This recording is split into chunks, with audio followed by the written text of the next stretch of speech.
What is going on, everybody? It is Monday night, the last Monday in August, and we are back live for you. Sorry we missed last Monday, but can you not get enough? We were on the air Friday night for 3.5 hours for our live draft. We gave you 3+ shows in one, and if you did not check it out, you need to, because it was a doozy, let me tell you. We did a full draft with everyone in the league. We broke down every team at the end. Time by time again, we had a lot to say for every pick, and Anthony definitely could not say his S's by the end of the show. It was quite entertaining. What a blast we had, guys. Thank you to Fantasy Alarm and Pine and Palm Brewing for making it happen. It was so much fun. And you know what? I got it on lockdown.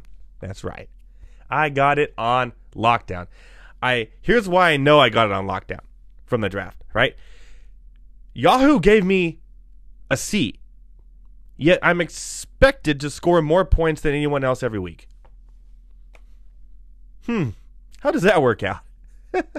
We'll get more into the Yahoo scoring system, their rankings, and their predictions later, because this year they are terrible. If you get a D or a C in Yahoo, that means you're probably going to win. I'm just saying. That's how bad they are this year. Adrian Peterson still has 0 points projected. Chris Carson still has 3. More on that later, because we are going to talk about risers and fallers in ADP. We are also going to talk about, we'll get into our draft a little bit, but not too much. I think you could watch the whole 3-hour show and kind of get the idea of how it went. We are going to talk about the preseason, the injuries so far. We are going to talk about drafts that we've done, strategies as well. We're going to talk about position battles. Who won, who not. Ronald Jones going down, down, down. That's right, Ronald Jones is going down. Rashad Penny, down, down, down. That's right, all these guys we talked high on earlier in the show a couple weeks ago, and now are completely not even close to where they were. So we're going to talk about that as well. And I'm going to do one thing I haven't brought back in a while is the news, my news, where I do it, kind of like a John Oliver style with images and everything. A lot has happened, especially with the news today. The big news is OBJ, Odell Beckham Jr. I wanted to say Odell Baby Jr., but Odell Beckham Jr. has got to keep that going because he is a baby. Let's be real here. We all know that. But he got paid. So I'll talk about that in a second. Not too much MLB news really to go about, really. The Dodgers about 2.5 games. I know everyone's on Dodger watch. I know I'm on Dodger watch because I don't want to wear that stupid ass clown outfit. So I'm not on Dodger. Well, I am on Dodger watch, but I am not hoping that they win the division. But all that money and everything, Manny Machado, they're in third. You got Colorado, who's been hot. You got Arizona staying afloat there, and I think the Dodgers are still in trouble. I'm still saying it. Kenley Jansen can't close a game anymore. He leaves for the DL. He comes back. He gives up home runs left and right. It's like he's handing out cars like Oprah Winfrey out there with baseballs. That's what Kenley Jansen is doing. You get a home run. You get a home run. Everybody gets a home run, and I'm going to go pout about it in the dugout and throw things. So the Dodgers bullpen is in trouble. So as long as they can just blow out people with the offense that they have, I guess they're okay. Some news on Padres front, too. If you're in fantasy, you want to pick up this guy immediately in your leagues in fantasy baseball. But Urias has been called up. He's going to start tomorrow at second base. He'll probably bat second or third. And he's the top prospect. He's going to be one of the many of the prospect of the Padres that is supposed to be good. And he's going to be an immediate impact. Pick him up. Take a flyer on him. Urias starts tomorrow. The first of all the prospects that are going to be called up as all the teams start tanking, which I hope the Padres tank all the way down. I want the first pick because I want that catcher from Oregon State because he's a beast. So I hope they just keep on losing at this point. No reason to win. You got the farm system. You could add the first round pick and keep on going. So, but there you go. So baseball, It's coming to an end as football starts and we get more and more closer to October. I'll give more predictions and everything. Next Monday is the prediction show for the NFL. We are going to be talking about each conference, each team, one by one, where they're going to end up, what we think they're going to do, how they're going to do, who's going to be the MVP of the teams. Then we're going to say who wins in the playoffs, who wins the Super Bowl. And then we're going to talk about our MVPs, our Rookie of the Year, everything. Complete NFL's 2017-18 season breakdown is next week. And I'm trying to have about 4 other people on the show, not just me, to talk about it. It's going to be a big show. I got 2 other in the works, and Anthony and Josh as well. And so we're going to have a big crowd here as we talk about the whole season, because it's going to be a crazy season, and we're going to talk about it all. Who we think is going to win. It's going to be less fantasy-based, maybe a little DFS, because we are getting closer to DFS. More on that in a second. But it's going to be complete. It's the NFL season predictor show next week, so stay tuned. It's going to be a lot of fun next week, guys. A lot of fun. You're going to see who I pick to go to the Super Bowl, who everyone picks. And we'll take call-ins, we'll take chats, we'll take questions. Everything that you can imagine a show can possibly do, we'll do. And more. Because I got buttons. But I'm always down for the one-on-one. Where in fantasy sports or sports shows do you get buttons? Yeah, only on Monday Night Rants. That's right. That's right. And by the way, it is Monday, so I have to say thank you guys for joining us. And sounds like somebody's got a case of the Mondays. But that's why we're here, to turn that frown upside down. All right, guys, I'm bringing it back because I haven't done it in a while. And this is how the shows are going to go, by the way, starting after the season. By the way, the first week of the season, we will be off. We will be off. I know. Smoke weed. I don't have my booze anymore. So, yeah, the first week on that Monday, I will be in Hawaii on vacation after all the work I put in all the year. I think I deserve it, right? So I'll be in Hawaii. But I hear Anthony's going to Periscope during the Raider-Rams game. So he will be Periscoping live during the game. So if you want to check in his show, you can hear him drunk on red beer and yelling at Jared Goff. So check in Monday, the first Monday night of the season. Check Anthony's Periscope, as he's going to be live. And he probably will do it too. He's going to keep it going. And he is going to let you know what he thinks of Jared Goff. That's going to be the first show. But after that, we're going to be after every Monday night game, because there's no more late Monday night games. And I'm going to do the news. We're going to break down the game. And then we're going to talk about the weekend. And we're going to have a lot of fun this season. And it's going to be less and less fantasy-based as we go forward, and more just sports, NFL-based. We're going to, like I said, a lot of fun. I'm really looking forward to it. So, without further ado, something happened today. Well, something happens every day. But today, something really happened.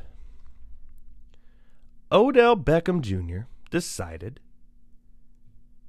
that he was going to get paid. Now you say, no, Edward, he didn't decide he was going to get paid. The New York Giants decided he was going to get paid. But I tell you this. No, he didn't. Or no, they didn't. He did. That's right. And this isn't a Clint Eastwood sequel, by the way. It is the $95 Million Baby. The sequel to $1 Million Baby, starring Odell Beckham Jr. That's right. He got paid. Simply put. And I'm going to tell you something that I think is completely true. And you can disagree with me. You can call in and tell me I'm an idiot. I don't care. But $95 million with, I believe it's $65 million guaranteed. Guaranteed money. $65 million guaranteed, no matter what. If he breaks his leg, if he gets AIDS and dies, guaranteed money. Was that too harsh for you? I'm just trying to prove a point. No matter what happens, he gets paid.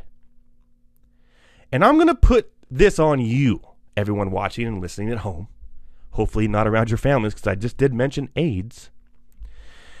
I'm going to say, if he does not make that catch on Monday night against the Dallas Cowboys, the one-hander, if he does not make that catch, that one moment in time, he doesn't get this money.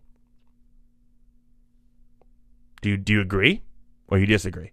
If he doesn't not make that one-handed catch, that one crazy catch, he does not get this money. He has an injury history, a huge one. He has a mental issue. He throws temper tantrums on the sidelines, and not the normal one like Tom Brady where he throws his helmet down because he's upset.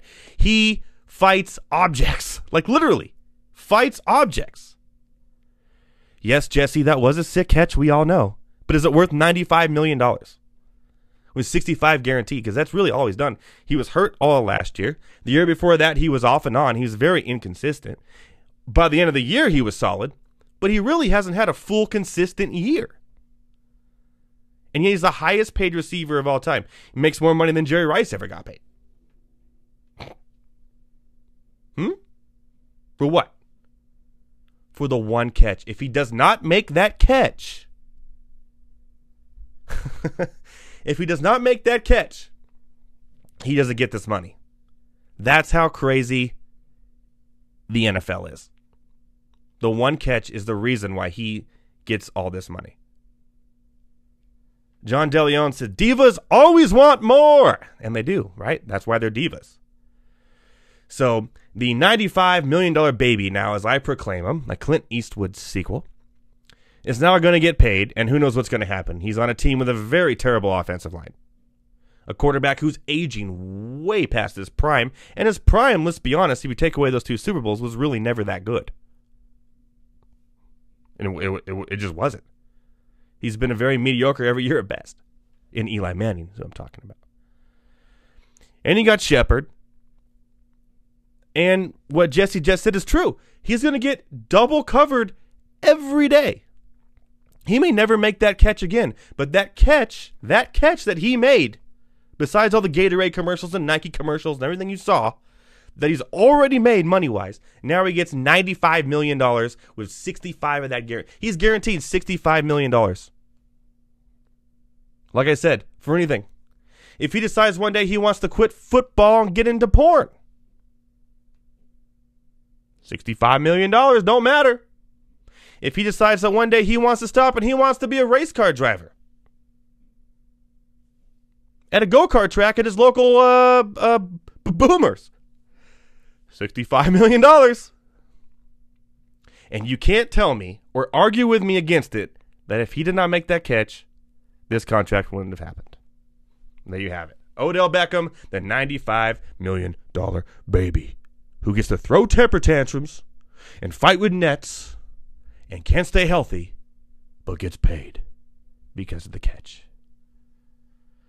So, another big topic or controversy, if you will. I guess you want to call them Odell Beckham controversy, but come on. Oh, man. The helmet rule. What everyone's talking about all preseason, right? The new helmet rule where pretty much you can't touch your helmet against his or you're going to get penalized. I'll break it down to you in kids' terms, in Odell Beckham terms, so he can understand it. If your helmet touches his helmet, wow, that sounds bad, but it's ultimately, not docking, but like in football terms.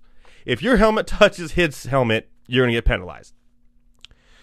So then I saw this thing with Marquez Lee, but his injury over the weekend.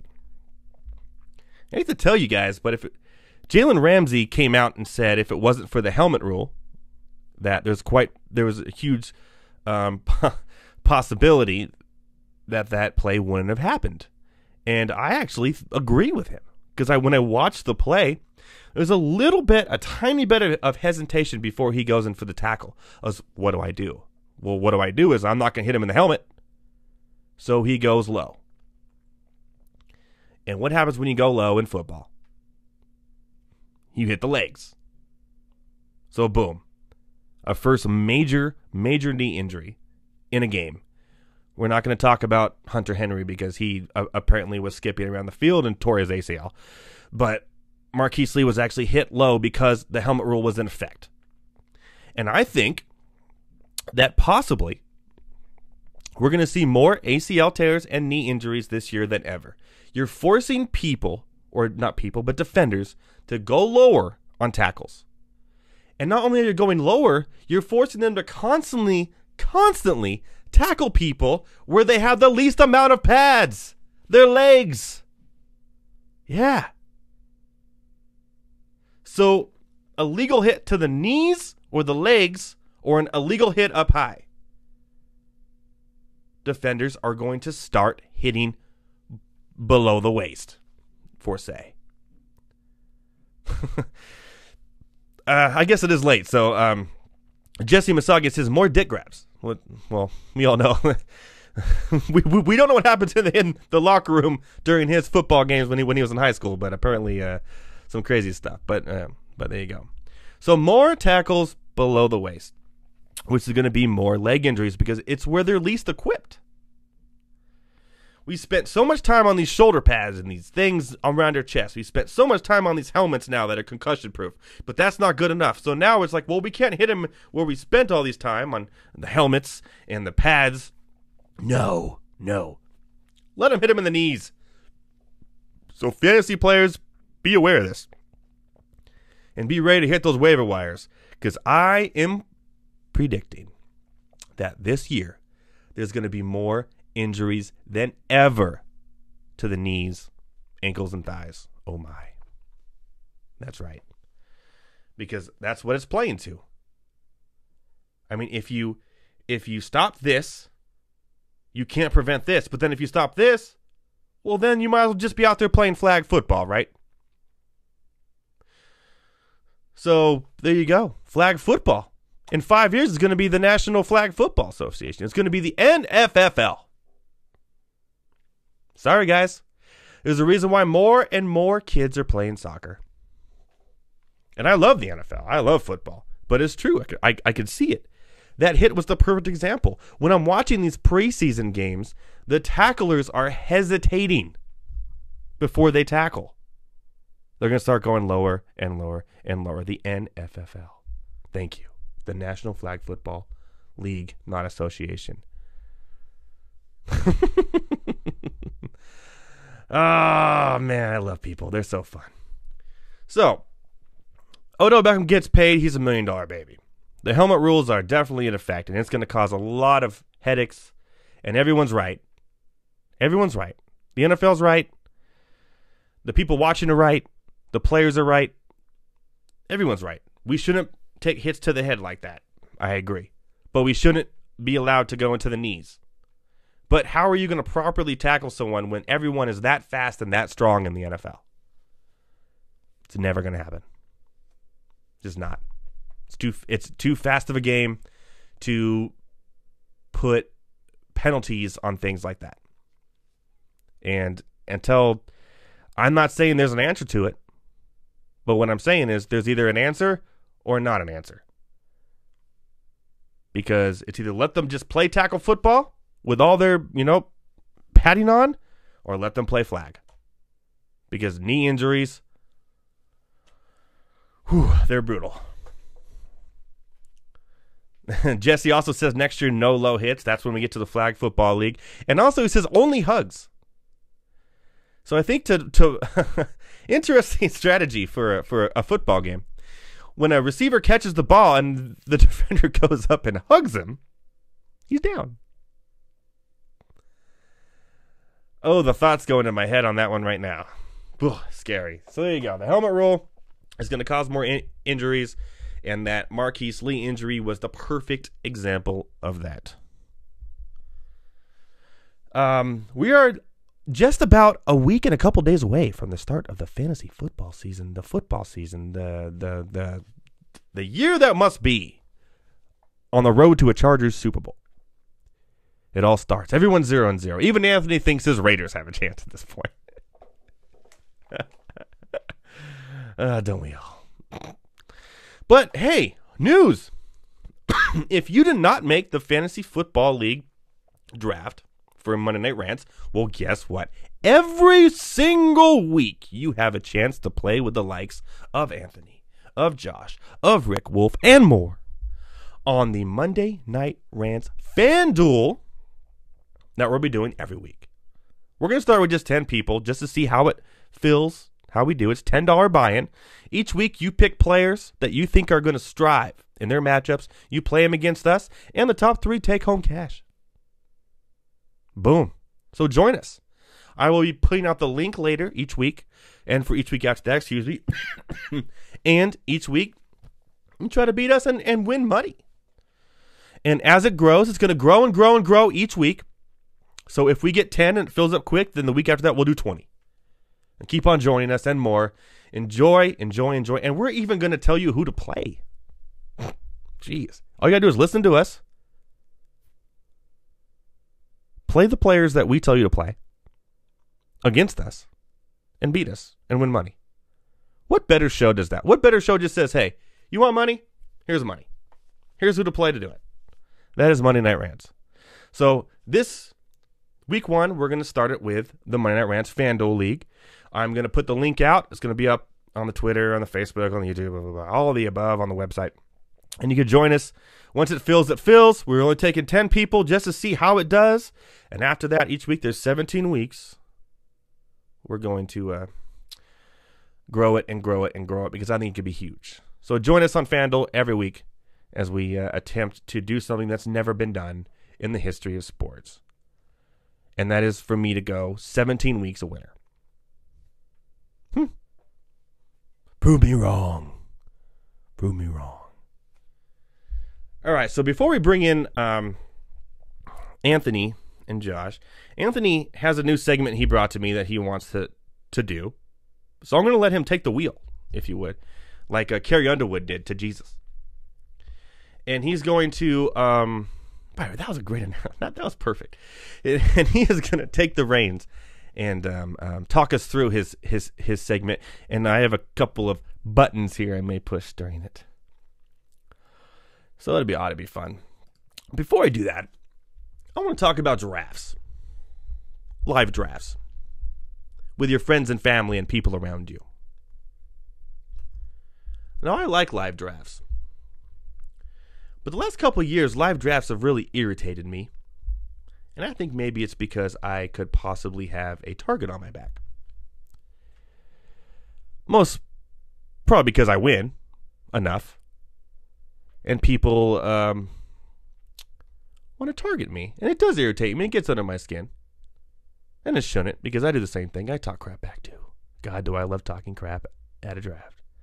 One guy drafted 3 quarterbacks in like the first 3 rounds. And I had nothing but bad things to say to him.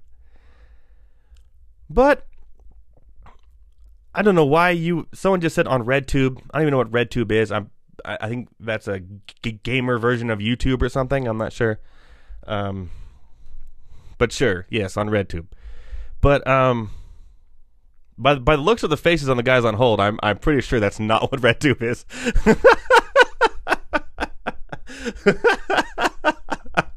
So okay, that just happened. Now I'm embarrassed. But be considerate to others when you're drafting. That's all I got to say. Worry about your own team and not theirs. Because the more and more you start worrying about other teams and not your own, is the first step you take to losing. That's all I'm going to say. First step. And that's a 10-step program that you don't want to be in. Because then that makes me switch up my strategy immediately, go to a completely different one, and go, I won't see you in the championship. Boom. All right, that's all. Here we go. I got it up there. All right, okay. Someone got in my head. Yes, someone did get in my head. Very likely so. I had a fake pee. They got in my head. I didn't even have to pee. I didn't. I tried to. I was like, why am I even in here? I really don't even have to pee. That happened. It's okay, though. It's okay. And that happened in not just one draft, but 2 already this year. And there's a 3rd one coming that I'm a little worried about because some of the people in that one, I guess when you start winning, you get a target on your back. And that target, gets a little bright, if you would. It's a little bright the more you win. Till it's like Bright yellow. That's right. And you can see it from far and farther away with your BB gun. Yeah.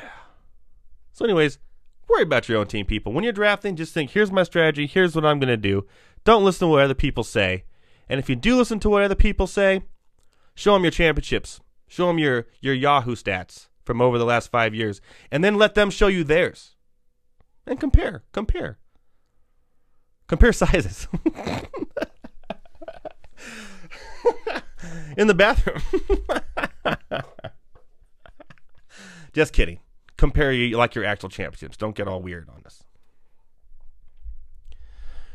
All right. I think Anthony wants to let us know what his segment is. Does everyone want to hear what Anthony's segment is? Yeah? You do? All right. So Anthony Zaragoza, and Josh is going to join us too, just so he can help me on this, because I'm sure he's going to have some laughs in this too. Anthony Zaragoza decided that he would like to make his own segment for the show. And you know what? I say, hey, you put the work in. Sure. Why not? But he can't expect me not to maybe make a little bit of fun of it. Because that's what we do here. We make fun of each other. We talk crap on each other. We make me feel sad when I draft on each other. So, with that being said, here is Anthony Zaragoza. Anthony! And Josh Stanhill. What's up, guys? Oh, man, I'm anticipating the intro of this song. Of what song? Knowing you, Edward, whatever intro song you have for my segment is going to be, it's going to be hard for me to not bust up laughing. I already know it. It's more than a feeling. Unfortunately, we can't get a video of Anthony's. They're asking if you're going to be on video for your segment. Anthony, as you well know, is not equipped to be on video, as we all saw on our live draft just the other week. He's currently wearing a shirt that has holes in it, right? Air conditioning. It's hot here in Fresno, California, so the holes are for air conditioning, ventilation. Yes, so that's what it's for. Yeah, it's to let us sweat out. He's there. That's what it is. But he has a new segment that he wants to bring to the table, and if it goes well tonight, I think we'll do it every week. So, Anthony, the floor is yours. This is a segment that we like to call.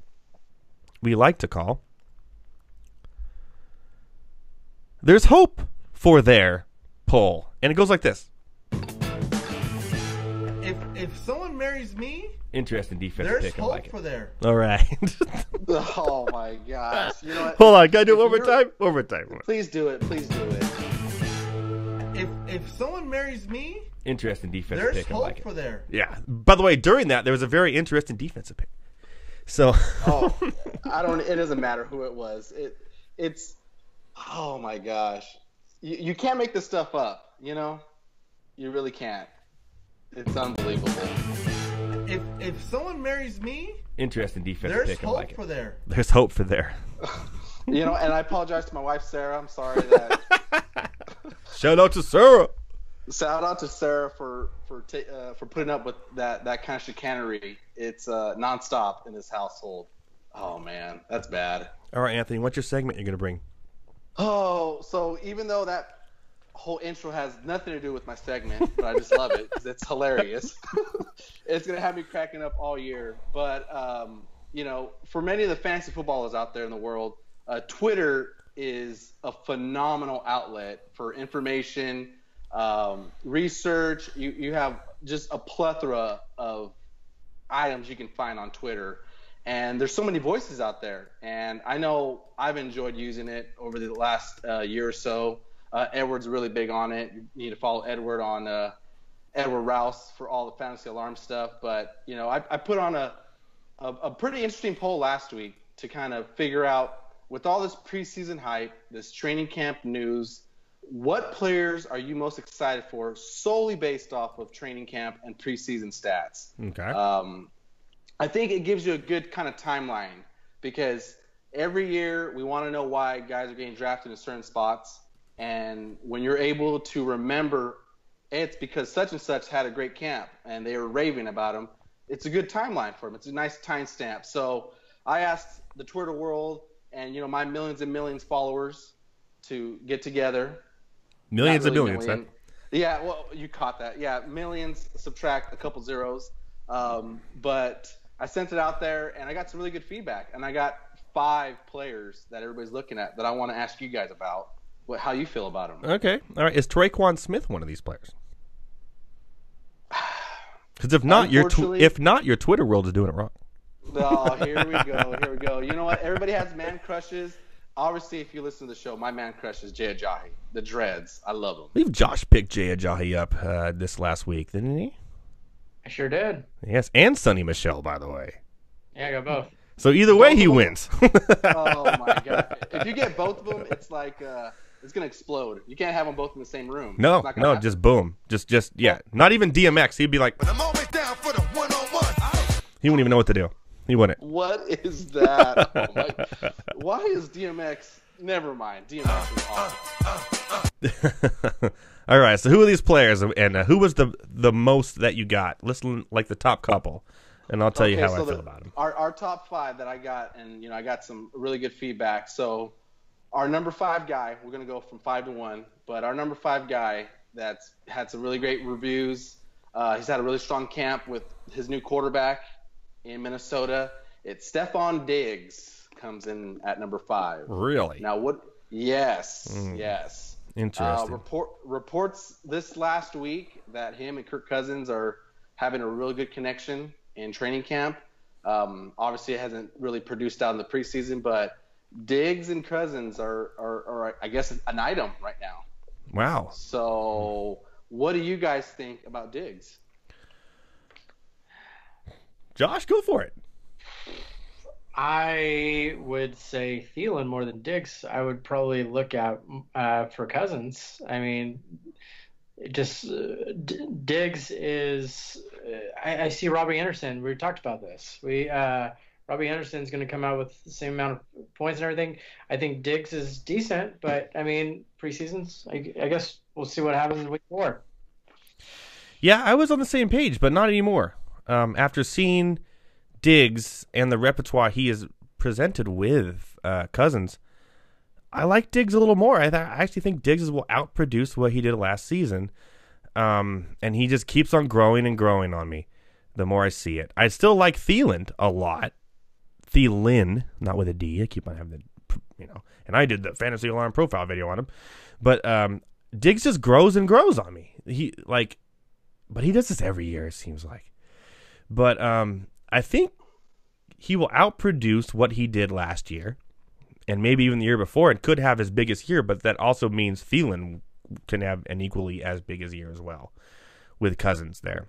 Especially with the injuries, and that offensive line is really starting to scare me in Minnesota. And the more and more of the injuries and the more that they don't produce, which scares me because I'm a Cook owner in a couple of leagues, they're going to have to throw the ball a lot this year. You're right. I like Diggs. I like Diggs more. I still think Thielen's a better own consistency-wise, but Diggs can have those games that are like, boom, over the top big. So, all right, who's next? Number 4. Oh, here we go. I like that. So number 4, and this is the guy our very own Edward Rouse suggested. Traquan Smith. Here we go with Traquan Smith. Traquan Smith. Guys, honestly, I want to get out of my segment, but if you haven't heard of Traquan Smith, research him. You're a him virgin up. to the show. Yeah. If somehow you are, if this is your first episode watching, look him up. The Saints do it every year. They always bring out a wide receiver out of nowhere. Mm-hmm. If you follow them with Drew Brees the last few years, they always have somebody that just comes out of nowhere. And Traquan Smith fits that mold. But you know what? That's Edward's boy. My boy's Ajayi. I don't want to give him no more love. So that's done. So number 4 on my list of top preseason training camp hype guys, Royce Freeman. Nice. Are you guys up on him? Are you guys down on him? What do you guys think from this preseason hype? Well, I just picked him up in 2 leagues, one in the 3rd round and one in the 4th, but the 4th one could have been the 3rd because I was the first pick, so it was a snake. So I'm very high on him. 3 preseason games, 3 touchdowns. Devontae Booker has already had his chance. He's not very good in the NFL. He was great in college at Utah, not very good in the NFL. Royce Freeman looks the part. And that offensive line isn't the best, not the worst. They're kind of like right in the middle to me. By the way, you can see on Fancy Alarm all the offensive line breakdowns from Howard Bender. They'll rank them 1 to 32. Who's on it, what they expect, everything. It's right there on the draft guide. But if John Elway or Vance Joseph doesn't give him the ball to start the season, they're idiots, right? From what you've seen in preseason? Yeah, I mean, come on. I think I'm 100% with you both on this one too. It's a matter of time. I think what he's going to be doing though is what Booker did to C.J. Anderson. They're just going to phase him out, and it's going to be Royce Freeman's show. I hope so, because that'd be good for me. Good for me, because I have him everywhere, and I'm not done. I was looking like 4 drafts left, so I'm all about him. All right, who's next on that list? So 2 thumbs up on Royce Freeman right there. Oh, yeah. 3, 4 thumbs up. Now, here's a guy that I know Edward's going to love. He raves about the Chiefs' offense. So I know this is going to be a big guy that he raves. But Smoke weed every day.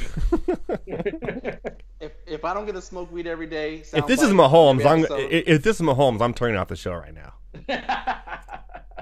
All right, guys, this is the shortest episode in history. No. This isn't Mahomes, which I probably would have edited that out if that was somehow in there. But this is his number 1 target at wide receiver, Tyreek Hill. Oh, I thought you were going to say Sammy Watkins. I was going to end the show again. Tyreek Hill. He's going right now ADP 28, so somewhere early in the 3rd. I'm hearing a lot of raves. A lot of people love his upside. What do you guys think? Josh, you go first, because I'll be the negative Nancy in this. Oh, it's going to get bad. Yeah, you go first, Josh. Give us some good light.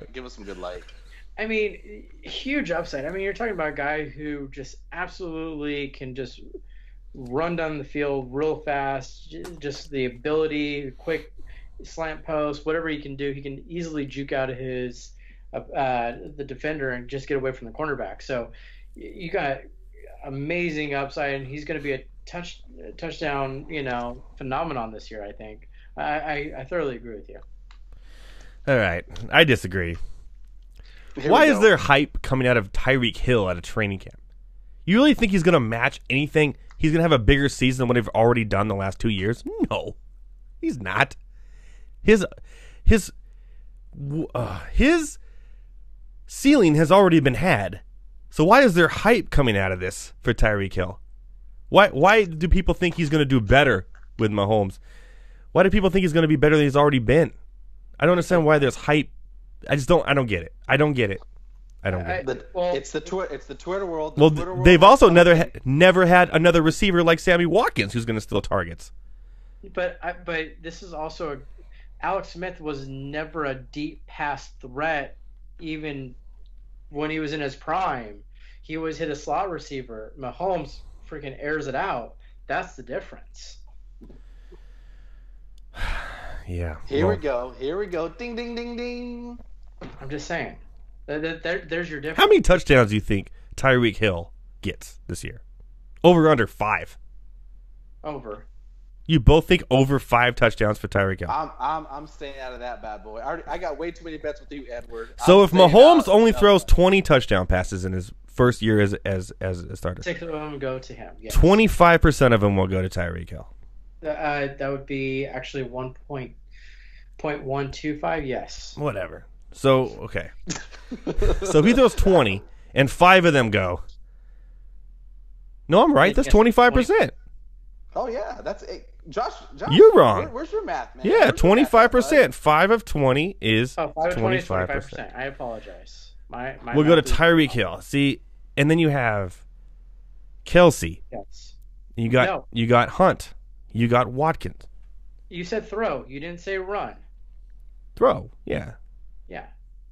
Hunt runs. He also catches. He caught at least 4 or 5 touchdown passes last year. I'm telling you, more than 5. That's all I'm saying. I don't think Tyreek. I just don't like it. Okay, so the bet is made. The wager will be after, but the bet is made, right, guys? Correct. What's the bet? 5 touchdowns? Yes. Five More or than over? 5 touchdowns. More than 5 touchdowns. What's the bet? More than 5. We'll figure that out later. But There we go. I love it, man. This segment is already awesome. We already got a bet out of it. I love it. I hate Mahomes, and I don't think Tyreek Hill's that great. He's explosive, but So who's your number 2? I think Oh man, I love it. Oh, this is so good. You better bring this back, Edward. You better bring I this will. back, man. Oh man. So number 2, which is a guy that I've heard a lot. This guy's going changed teams from last year, and he's in a new offense where there's a lot of excitement coming out in Chicago. Alex Smith. Oh my gosh, I love it. This is awesome. Trey Burton. I like that. I can't disagree with that. Trey Burton right now. He's going as the number 10 tight end right now in most drafts. The upside on him is super high. Had a bunch of touchdowns with Philly last year. So what's your guys' take? He's had a really good training camp with Mitch or Mitchell, whatever he wants to be called nowadays. Mitchell Trubisky. So are you guys buying the hype offseason or not? I'll go first. I'm not buying the Allen Robinson hype. I think Allen Robinson is going to be the biggest bust of the season, or one of them. The way Trubisky plays, I think that the Anthony Miller, the rookie, is going to get a lot of looks, and I also think Trey Burton's going to get a lot of looks. I think those are the type of players that Trubisky looks to. So, excuse me. I guess I'm dying. But that being said, I think Trey Burton showed it when Ertz went down in Philadelphia, and he's in the perfect scheme for a tight end. A run-heavy team. Tight ends seem to play great in. So they're going to be like, Howard, throw, less than Howard. So I think in that spot that he's in, I don't agree. I have no shares of Allen Robinson. If he's the best person on my board in round 8, I want nothing to do with him. I love Burton. I love Anthony Miller. So I guess that's a thumbs down. That's a thumbs up for Burton. Thumbs down for Allen Robinson. Yeah, there it Yeah, is. I was going to say, I didn't know this was a Allen Robinson segment. Well, that has a lot to do with it. But that goes to any wide receiver that you have there, because that's how Chicago has played for God knows how many years. They run the ball and they throw their tight ends. I mean, it's just historical for them. Miller, Zach Miller was new, relevant, guys, the last couple years. It's a new offense with Nagy, though. What do you think, Josh? Are you buying the hype on Burton or not? I buy the hype on Burton because that's just who they are, and Trubisky doesn't throw deep. So, yeah, 100%. Trey Burton, 100% for the win on that one. Ooh, 2 thumbs up on Burton. 4 thumbs up. 4 thumbs up. Oh, here we go. We're both I like love this. that. All right, so our number 1 player, the guy that I got the most responses on my It wasn't Royce Freeman. tweet of the week, on my there's hope for there, hashtag hope for there, hashtag. If someone marries me, Interesting defensive there's pick. I hope like it. for there. All right, who is it? Oh, that's so bad. Oh my gosh, that was a great draft. Okay. By the way, this moving segment's on. keeping every week. You're going to do a Twitter poll on Tuesday of every week. Let it go the whole week, and then Monday we'll do it every week. Let's go. I like it. Let's go. Awesome. And if you guys have any questions you guys want to ask, Rants Squad, let us know. Hashtag Rants Squad. Let me know. Tag me on Twitter, and we'll get the question up and get some votes. So, number 1 player, most hype, preseason games, training camp. It pains me to say it because I got a lot of shares of C.J. Anderson, but the guy who's getting so much hype, Christian McCaffrey. Wow. He is blowing it up right now for the Panthers. He's taking 89% of the first team reps in preseason right now, which is a lot more than I expected. But he looks like he's going to be the bell cow for that offense. So he's our number 1 guy on the list. Are you guys buying in the hype or not? Let me know. Edward, I'll let you take it. I am 100% in on the hype on him, and for lots of reasons. I was a little scared of C.J. Anderson at first, especially looking about what Stewart has done over the past couple of years in Carolina. He's been injury prone, but still puts up touchdown numbers that have been pretty obscene. And I was like, man, C.J. Anderson's coming in there. But you know what? C.J. Anderson hasn't looked that good. And Christian McCaffrey has looked damn good. And there's a man there who used to coach my Chargers. And he seems to enjoy having one guy and one guy only. And that is Norv Turner. And I do think Norv Turner could possibly be the first offensive coordinator fired. But for a whole other reason, that's not Christian McCaffrey. Only because of him and Cam Newton. Bump heads. But I like him. I really do. Especially in a PPR league. I think he's a no-brainer. He keeps on going higher and higher on my board. And in a PPR league, man, he's going to be... How high... Look, here's the real question, okay, before we get into Josh's. How high are you getting Christian McCaffrey now? I got him 20th overall on Sunday.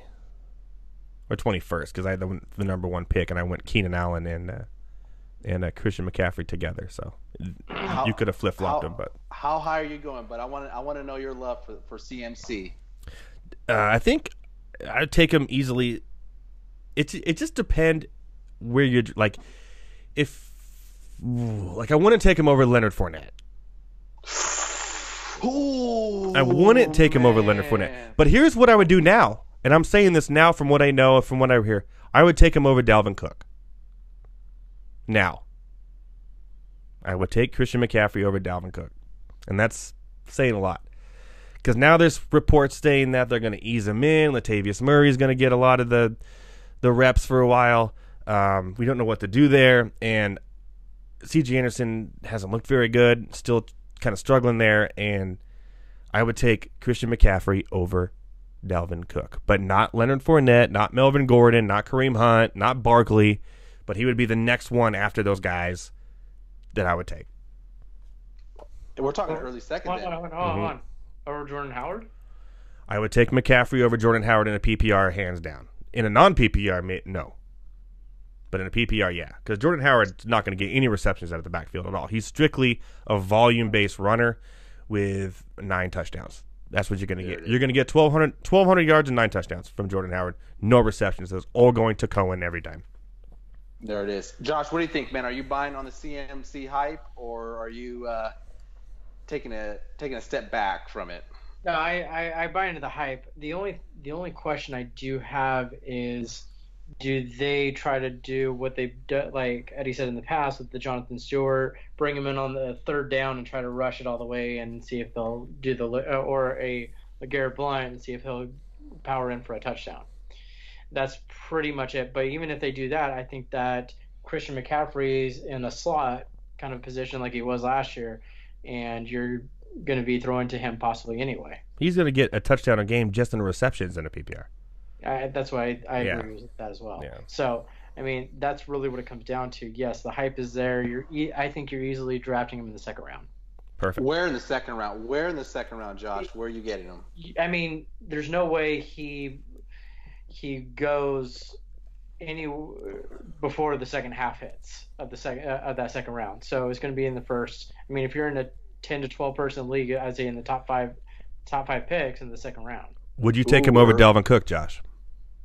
As of now, yes. There you go. See? Damn, that hype hurts is me. real. That hurts me. The hype is real. You're right. The hype is real. The hype, but you know what? That's what Twitter said. You know what? Give it up for Twitter this week. They came out with probably a really good one right there. I like it. All right, think of one for next week. Let's go. If someone marries me, Interesting defense there's pick. I hope like it. for there. Oh my gosh, that is Forever. Oh my gosh. All right, guys. I've already talked about a little preseason with the Marquise Lee injury. And we already talked about the guy's injury. So injuries, there hasn't been too many, really, that have been crazy, to say the least. But a lot of people are being very, very cautious this year. Just ask the Rams. I know, Anthony, you have something on the Rams, something interesting about their starters. It is crazy. Right now, the Rams, Gurley, Goff, Brandon Cooks, and Cooper Kupp, they have not played a single snap this preseason. They're literally going without their starters playing a snap in the preseason. I got mixed emotions. I got mixed feelings on that. Obviously, that Rams offense last year was explosive. Gurley was the fantasy MVP for everybody. If you drafted him, you probably won your league last year. And if not, you were in the championship game. Cooper Kupp was phenomenal. Even Sammy Watkins, he caught 8 touchdowns last year. So that offense all over the place was great. But to have no reps, game situations, and then you're going to step up week 1 against a team that is a dark horse right now, a team that everybody should be scared about when they play week 1 on Monday Night Football, a game that I'm going to have my eyes on. Against the Raiders. Yeah. Against the Raiders, there it is. I'm interested to see what that does. But, yeah, it's weird how they haven't had any. And plus, week 4, you're not going to play anybody in that game. So, except for this, I have some news from today actually on that. Oh, here we go. Stupid-ass Vance Joseph is going to play Royce Freeman in the game for the preseason on Thursday. The other person, if you want to talk about the helmet-to-helmet thing, that is not a big fan, is Richard Sherman. Well, Richard Sherman's not a big fan of a lot of things, particularly helmet-to-helmet, but also he's not a big fan of Michael Crabtree. We all know that. He's also not a big fan of interviews. He's not. Sure. I don't think he likes just quarterbacks in general. So, but yeah, what team is Richard Sherman on nowadays? The 49ers. Oh, nice. Okay. He went back home for where he played his college ball. You are right. Stanford. They wouldn't know it when he talks, but okay. So there you go. Let's talk about some position battles that are clearing up, except for the Royce Freeman one, which irritates the hell out of me. A couple of running backs I've been picking up in my drafts have taken a clear-cut lead at their spots, and no one's really talking about it. People are still drafting. Rashad Penny is a starter on one team, and this other guy is a backup on mine, and he's the starter. And it's the first one I want to talk about is Chris Carson, who by far, I mean, it took Rashad Penny did gain about 16 to 20 pounds since they drafted him, which is scary for a running back. They should be losing weight. And he also broke his finger that he had surgery on and recovering from. A lot of people drafting Penny over Chris Carson, but remember, Chris Carson was a stud last year until he got hurt. And it was just a broken bone. It wasn't like he tore his ACL or anything. And he's been looking really good, and I think by far just running circles around Penny. And I think that Chris Carson's the guy to own, guys. And he has taken over as the number one, probably at least 2 down back there in Seattle. What do you guys think about Chris Carson over Rashad Penny? You know, I got to agree with you. You know, I was real skeptical. I figured, Rashad Penny, first-round pick, the first running back off the board, that the Seahawks are going to make him their 3-down back. Pete Carroll even came out early in the right after the draft and said, you know what, Penny's a 3-down back kind of guy. And Chris Carson has just taken that job and ran with it and looks explosive. He looks like the guy who wants the job the most. He can pass protect, which is huge in that offense. And I think right now when you're drafting guys and you're looking for maybe a flex option or especially a backup running back, if you're deciding between both, I'm going to put my money on the guy who's going to start week 1 and possibly maybe a few weeks after that. Penny might eat into some of those carries, but Penny's working from the behind. He's working backwards. Does that sound that bad? That sounded pretty bad, yeah. Oh, my God. Another soundbite. By the way, Jesse wants me to use a pun, so I'm going to use this one. Save your pennies. Boom. I love it. But, yeah, Penny has to make some work. He has to do some work to get back into that role. And Chris Carson he's earned it. So definitely look at him in your drafts. Definitely. Another one we have, too, is another similar situation. We are all about Ronald Jones. He was even one of my sleepers, but he has just looked terrible. Really bad. And Peyton Barber was actually the guy at the towards the end of last year and really, really, really took it on and was actually a solid contributor for the last half of the season last year. And he has looked really good in camp, in preseason. Peyton Barber seems to be the guy in Tampa Bay. Is he the true number one? I'll give you a penny for my thought on this. You like that pun? The 100%. I mean, you're talking about this is a guy who's now proven, showed it last year, And with Ronald Jones not really performing, he's in the exact same spot as Penny is. He's going to really have to feel like he is working as hard as he can, and might not even actually even hit the spot unless something drastic happens. Yeah. I think Ronald Jones ultimately may become a type of Chris Thompson type player, where he's like a catching back out of the backfield, because he is explosive. We all know that. He needs size.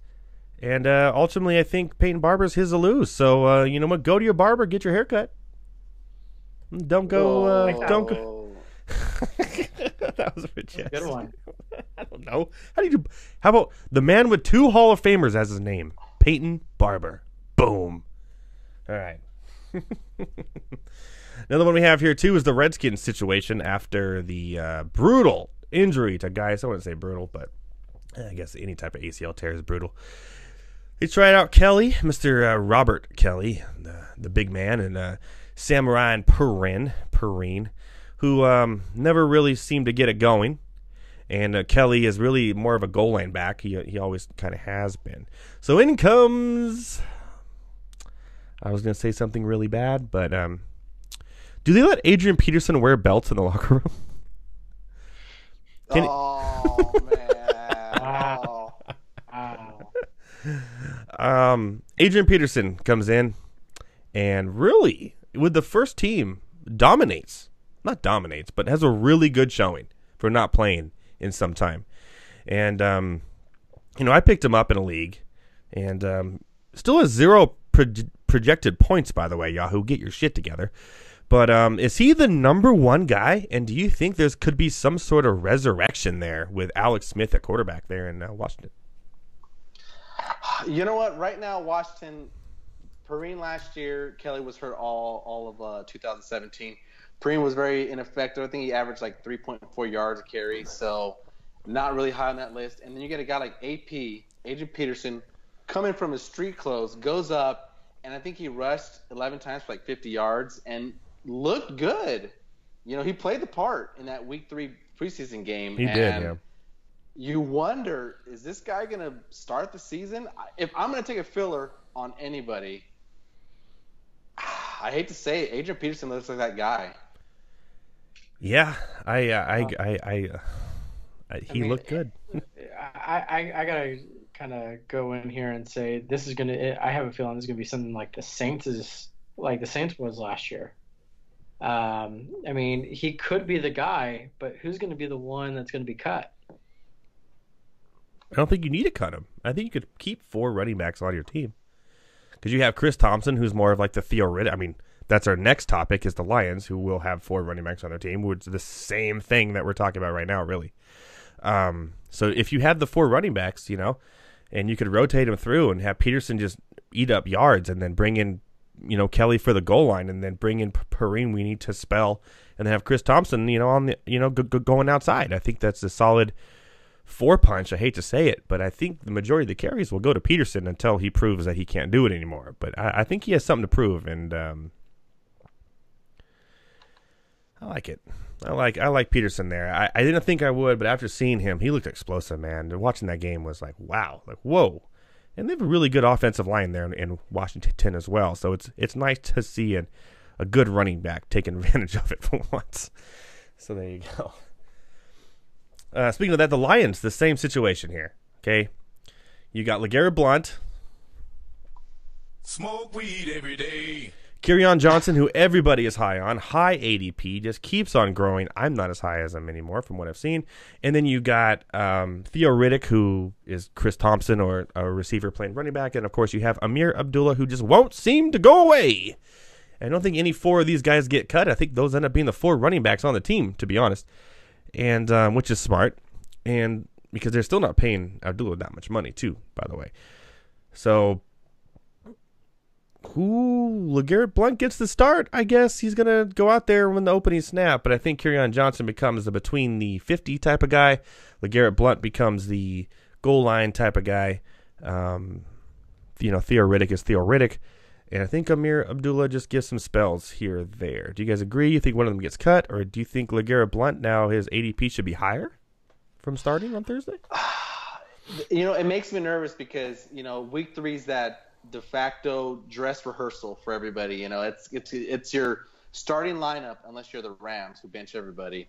So to see LeGarrette Blount start that game, get the majority of the first team carries, Kerryon Johnson came in and had some rushes, but like you said, Amir Abdullah, he's just been there for it seems like for ages, and they got 3 guys that are running the ball, and no one's really grabbed that position, and that makes me nervous going into week 1. So, I've seen Kerryon Johnson go as high as the 5th, 6th round.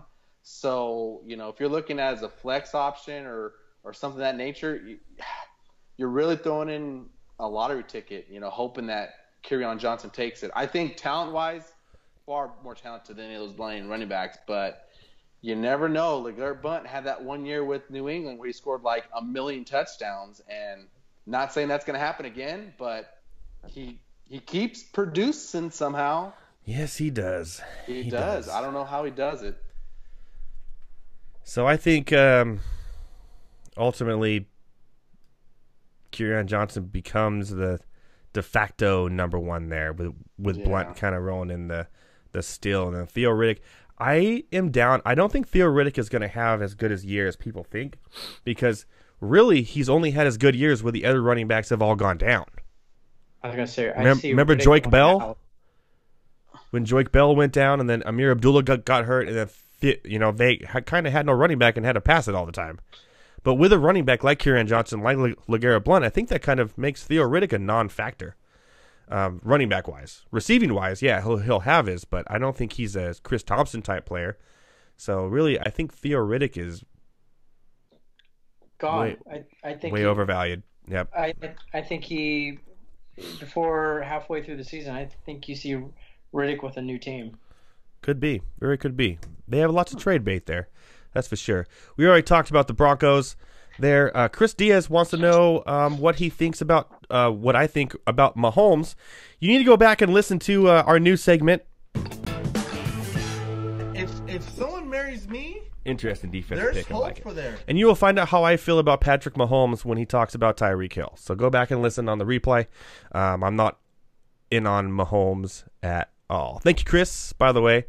Good luck this year in our fantasy league. One real quick, because we got to go. We're running a little late, and that will be quick. Bilal Powell did start over Isaiah Crowell in the 3rd preseason game, but there is a reason for that. It's not because Powell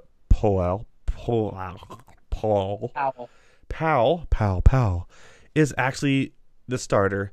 Isaiah Crowell was nursing a little bit of an injury, so they left him out. So that would be why he didn't start. Anthony, do you disagree? Do you think Powell is the starter now, or do you think it was just that little injury that they held out Crowell?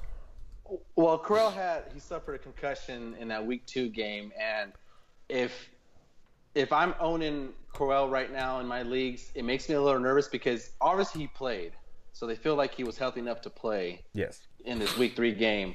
But to see Powell get that start, it gives me a little bit of doubt. You don't want doubt right now. Crowell is going later in drafts, so it's not like it's costing you a lot of draft capita, but it's something to keep an eye over. They gave Powell a chance last year. He was super ineffective. He had a lot of carries and, a good amount of catches, but I think he averaged less than 4 yards a carry. So obviously the Jets brought in Crowell to be that guy, but I want to see more of Crowell. And right now with week 4 coming up, that's not going to happen. So safe bet is Crowell's going to be the guy, but it makes me a little nervous. Yeah, there's a reason why Crowell is the last number 1 kind of going off the board. Exactly. One, it being the Jets, and they don't have that great of an offensive line. And 2, really don't know what to think there. They don't have a history of rushing touchdowns at all in the last 5 years. So there's that. They don't have they're going to be playing from behind a lot. I think it's going to be Darnold. We assume it's going to be Darnold. It should be Darnold. But Bridgewater's looked really good in the preseason too. So whether that's trade Braid or not, I mean, if anyone deserves to start on that team, it should be Bridgewater, to be honest. He has the proven track record already over all those guys to be the starter until his gruesome injury. So trade bait there, but yeah, I mean, I have Crowell in a few leagues only as a backup bench player to plug in when I have a bye. But that's it. Jesse just said he drafted Bridgewater as his 16th. Oh, you know what? You got to pull for a guy like Teddy Bridgewater. He had that gruesome knee injury. He had a solid season with the Vikings before that injury happened, and he's worked his butt off to get back to this point. So you're pulling for him, but man, New York with that media and that pressure being in that big town, they want Sam Darnold to play already. They do. I don't think it's the right decision, but they want him out there, and it's just going to be tough for Teddy to get that. I don't know. I think the news media is going to really put the pressure on that Jet squad to start Darnold. They should too, to be honest. For the fans, right? Who cares about Super Bowls? Just do what the fans want to do. Yeah, man. Care what Anthony wants. Anthony wants that guy, so do it. Exactly. Then let's also throw Johnny Manziel on the Cowboys. Oh, don't mention Johnny Manziel. Chris is on. There it is. Chris Diaz did just say he wants to see Darnold as well. So there you go. I think that'll be what you see, to be honest. I think out of all the starting quarterbacks, I know A.J. McCarron seems to be coming back here from injury from his freak collarbone accident. That wasn't a collarbone accident. That was a collarbone accident. That wasn't a collarbone accident, but he will be there for week 1. Josh Allen has looked to be nice, terrible. And, yeah. So I think that A.J. McCarron will get the start there, which is better for Kelvin Benjamin owners. Because A.J. McCarron is more of that type of quarterback that he go up and get a ball instead of having to run out and get a ball, if that makes sense. So there you go. Couple more things here before we go. I know we're running a little late. We did start a little late, but, we didn't give you a show last Monday, so here we go. The Derrick Henry, Dion Lewis situation there in Tennessee. I know, Anthony, you had a lot on this. What do you think about that situation, and are you scared if you're a Derrick Henry owner? I'm a little nervous. I don't want to put too much hype in preseason. I try to control my emotions when I see things going on. But, if you look at the first team reps, Dion Lewis out-repped Derrick Henry when it came to the first team, 22 against 9. And one thing that everybody kind of expected, he out-repped him on third down, 8-2. So Dion Lewis, he was very productive in New England last year, had a career year. The Titans might ride the hot hand like they did last year when they had DeMarco Murray. If you're drafting Henry in that 4th round range, expecting him to be your RB2, I have some question marks, man. Dion Lewis in a PPR league, I'll take him in the 6th round. I think you're going to get better value, and this it makes me nervous for Henry owners for sure. Interesting. I have no shares of him, but I was high on him earlier. So yeah, I'm a little nervous. Kind of staying away from that situation, to be honest. I actually picked Derrick Henry in the Fantasy Alarm draft guide to be the first time ever over 10 touchdowns, which could still happen. No, I think so too. But at 700 yards, if that makes sense. Oh wow! Because you got to think, he's by far the goal line guy. They had a very run-first team with a very good offensive line. Lack of receivers. Exactly. Mariota hasn't been very accurate the last year or two. Kind of a play-it-safe guy. Derrick Henry can easily get you 10 touchdowns, but only 700 rushing yards. Oh, yeah, definitely. And that's kind of offense where they can probably support 2 running backs. All you have is Corey Davis, Rashard Matthews, and then their new wonder from the preseason, the guy who's been making catches all over the place, Tywan Taylor, who's looked good in the preseason. But there's no really weapons. You got Delaney Walker as his number 1 guy from Mariota. He just came off that injury, a couple years ago. So I see them both flourishing. But if I'm going to get a guy, I'm going to get the guy that's going later who probably has better of value in PPR leagues like Dion Lewis. Yeah, very good. I agree. Josh, you agree with that? I agree with you.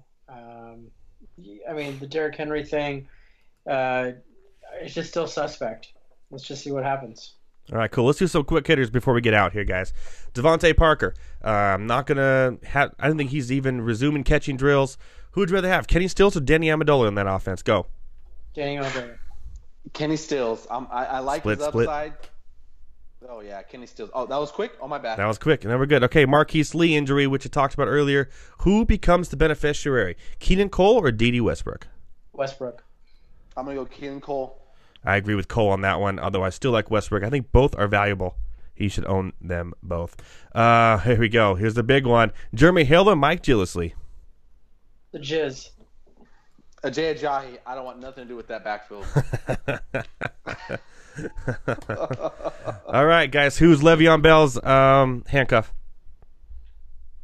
Le'Veon Bell is starts with a B. I can't remember. James Conner.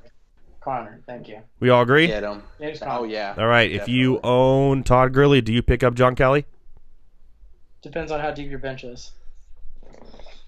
Definitely. Same thing. If it's a deep bench, I'm getting John Kelly. He all looked right. good this preseason. All right, David Johnson, do you get Chase Edmonds? Same answer. Oh, definitely. Okay. Do you think that David Njoku's rise in ADP by almost a round is worth it? No. I'm staying away. Mm-mm. All right. Do you guys believe in Chris Carson? We've already talked about that. Yes. Where he's going right now, I would try to see if I can get him there. All right. And the last question of the night. Who becomes the Saints' number 2 receiver after Michael Thomas? Oh, my Michael gosh. Thompson is the guy that... Gosh, this was such a trick. Jay Ajayi. Nobody? I'm gonna say, because I know you want to say his name, I'm gonna say it's Tengid because he's older than dirt. All right. 10 again, Josh. Here. I'll even make you even better better than that. Mark Ingram. Mark. Oh my gosh. Cameron Meredith, 0 targets in the preseason, people. Traquan Smith leads the Saints in receiving by far. He's the only receiver with a touchdown in preseason for the Saints. So there you have it. With that being said, guys, thank you guys so much for watching and listening. Anthony, Josh, thank you guys for joining us tonight. I appreciate it. Anthony, thanks for bringing your new segment to the table. I really like it.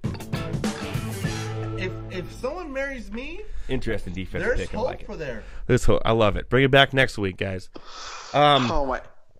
Hey, if you guys haven't watched our Monday Night Rants draft, please do. You'll hear that sound bite along with another 10 of them that I did. It's awesome, guys. Trust me. 3 hours of entertainment. Yes, it is very fun. Check it out. It's all over the place on our Twitters and Facebooks and everywhere. Watch it. Give it a listen while you're working. Just put the headphones on and put it in the background. Enjoy yourselves. Have a good time. Remember that we are doing Monday Night Rants FanDuel. Monday Night Rants FanDuel starting week 1. I'm going to send the link out tomorrow for everyone to join. It's going to be a lot of fun. So please join us in FanDuel this year. It's going to be a lot of fun. And, of course, thank you, Fantasy Alarm. 60% off the draft guide if you have not drafted yet or still have drafts to go, or you're just pissed off that your first drafts didn't go off that well. Well, probably because you weren't using the right draft guide at all. That's why you lost those drafts. But there's hope because there's still like a week and a half left. So pick it up, 60% off. Just go to fantasy.com/Rouse. Use my promo code, which is my last name, Rouse. It's the shortest promo code you could possibly use on the site, so you might as well use it. Get 60% off. Get everything you need. Everything I've used to draft. Everything we talk about on the show. Sleepers, rookies, busts, all updated. The cheat sheet, already updated with the Marquise Lee injury. Live now. So you never draft out of date with the Fantasy Alarm draft guide. And it's the best price draft guide in the industry. You get the most advice for the best price. Boom. I just made that up. Copyright 2018 David Rouse. That's right. So go there. Read that little red sign right there and go there. All right, guys. Well, thank you so much for joining us. We will see you guys next week. Next week is a big show because we are going to break down the full season of the NFL. It's going to be less fantasy-oriented and more football-oriented. The full season, our predictions of who's going to win each division. Who's going to win the Super Bowl? Who's going to the Super Bowl? Who's going to get MVP? who's going to get defensive MVP, who is going to be the rookies of the year, all of the above, and we're going to give you our first DFS plays for week 1. That's right, our week 1 DFS rankings will also be out as well before anybody else does them, because that's how we do things. We say, hey, why wait for them when you can come here for us? All right, guys, so have a good night. And until next week, please remember that There's hope out there. there's hope out there, but that's not it. No. Please remember that, unfortunately, crack is whack. Thank you, guys. Boom.